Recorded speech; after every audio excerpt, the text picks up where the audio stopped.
আমি প্রথমে বলবো, শিশুরা মিথ্যা কথা বলা কোথা থেকে শেখে বা কেনই বা তারা মিথ্যা কথা বলে। দেখুন, অতিরিক্ত শাসন, বকাঝকা, মার খাওয়ার ভয়ে, অসম্মানিত বা অপমানিত হওয়ার ভয়েও একটি শিশু মিথ্যা কথা বলে।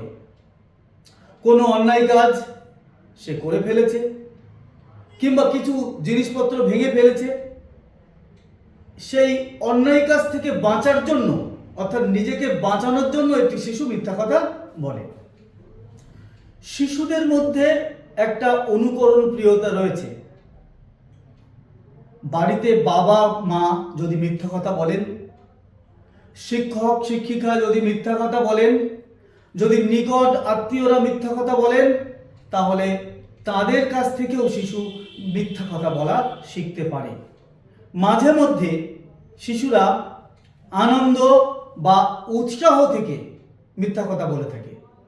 ওরা ভাবছে আমি যেটা বললাম হয়তো কেউ ধরতে পারবে না বা বুঝতে পারবে না, বা কাউকে ভুল পথে পরিচালিত করলাম।